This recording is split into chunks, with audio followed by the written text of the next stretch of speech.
پہلی چیز جو میں بتانا چاہتا تھا، اللہ پر جیسا ایمان چاہیے ویسا ایمان ہمارا نہیں ہے، کمزور ہے. ایسے ہی قرآن شریف کے سلسلے میں اس پر ہمارا ایمان کیا ہے؟ بس اتنا سا کیا ایمان ہے؟ بس یہ اللہ کی کتاب ہے، اور دوسرا یہ ہے کہ بھائی گھر میں رکھ دو برکت آئے گی، کوئی مر جائے تو حصال ثواب کر دو بخشش ہو جائے گی. بس اتنا ہم نے اس کتاب کو مانا ہے. اس کے علاوہ ہم نے اس کتاب کو معاذ اللہ کسی لائق نہیں سمجھا.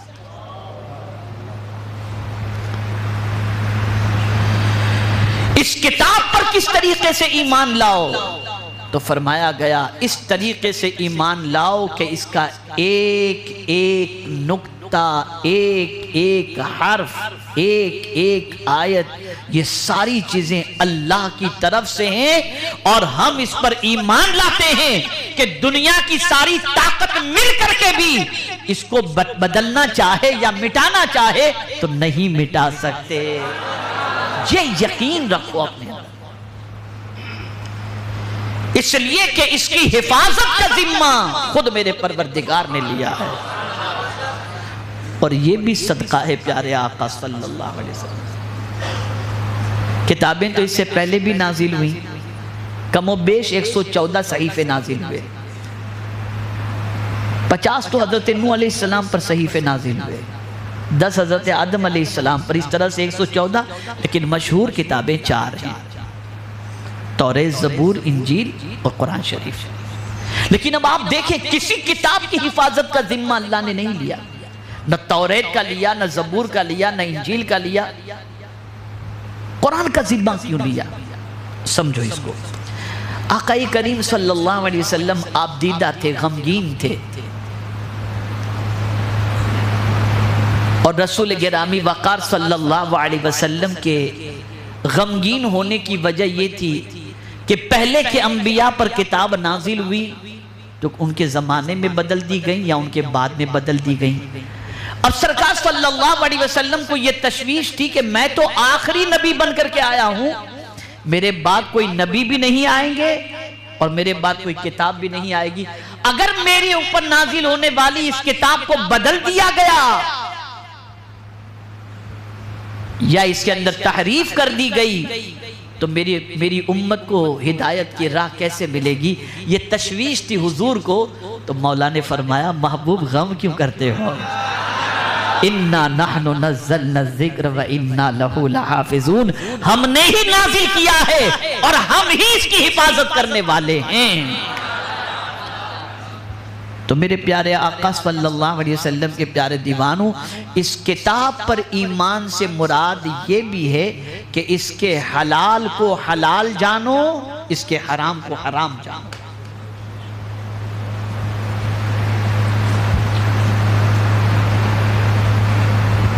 تو یہ اس کتاب پر ایمان ہے.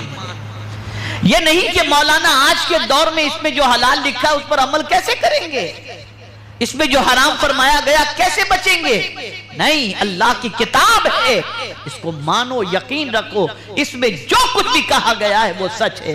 اور یاد رکھو پوری دنیا قرآن سے ڈرتی ہے، اسے ذہن میں رکھو.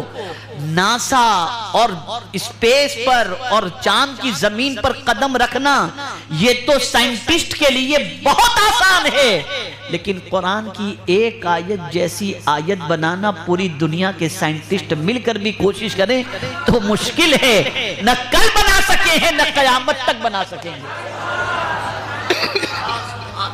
ایک آیت جیسی آیت، خالی سینٹنس ہی تو بنانا ہے نا. آیت اتنی سی ہے، لائیں ایک آیت بنا کر کے،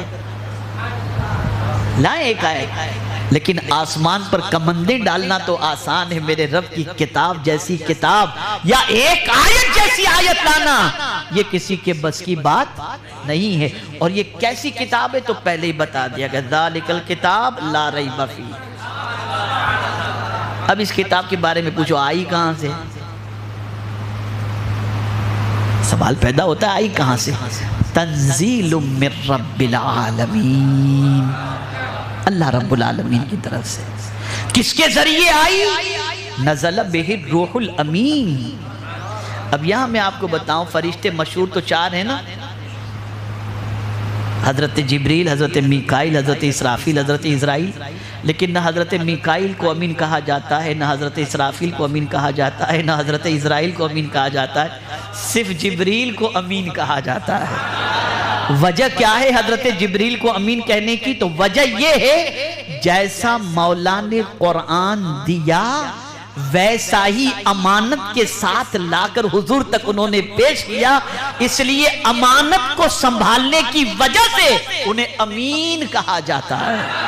جبریل کوئی رد و بدل نہیں، کوئی اپنی طرف سے آمیزش نہیں، مولا نے کہا لا کر کے پیش کر دیا۔ یہ بھی ایک تفصیل طلب موجود ہے، وحی کا نزول کیسے ہوتا تھا، یہ سب بہت الگ موضوع ہے۔ چلیے آج قرآن کی طرف چلتے ہیں۔ تو کہاں سے آیا؟ اللہ کی طرف سے، تنزیل من رب العالمین۔ کون لے کر آیا؟ نزل بہ الروح الامین۔ کہاں آیا؟ کدھر آیا؟ نہ حضور کے سر پر، نہ ہاتھ پر، علی قلبک، مصطفیٰ جان رحمت کے دل پر اللہ نے قرآن نازل فرمایا۔ یہ قرآن نازل ہوا مصطفیٰ جان رحمت صلی اللہ علیہ وسلم کے قلب اطہر پر، اور سرکار کا قلب اطہر کتنا طاقتور ہے اس کو بھی آپ سمجھ لیں کہ رب خود فرماتا ہے لو انزلنا هذا القرآن على جبل لرأيته خاشعا متصدعا من خشیت اللہ۔ اگر ہم پہاڑ پر قرآن کو نازل کرتے تو خشیت ربانی کی وجہ سے پہاڑ ریزہ ریزہ ہو جاتا۔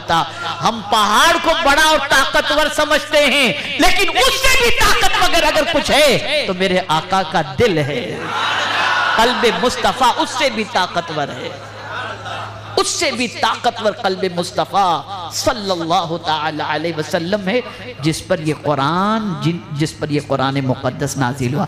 اب میں اگر قلب مصطفیٰ صلی اللہ علیہ وسلم پر گفتگو کروں تو یہ بھی بہت تفصیلی گفتگو ہو جائے گی، لیکن ایک شعر میرے اعلیٰ حضرت کا پیش کر دوں تاکہ حضور کے قلب کے حوالے سے آپ کو سمجھ میں آ جائے۔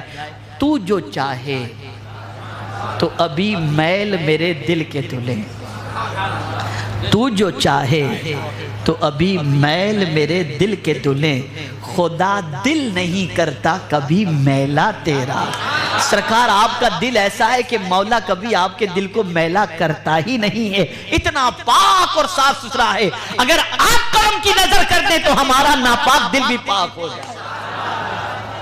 قلب مصطفیٰ صلی اللہ علیہ وسلم، اور یہ بہت تفصیلی موضوع علم نشرح لک صدرک پر آپ جائیں گے تو اس پہ پورا ساری چیزیں بہرحال۔ تو یہ رسول اعظم صلی اللہ علیہ وسلم کے قلب پر نازل ہو، اسی لیے آپ دیکھیں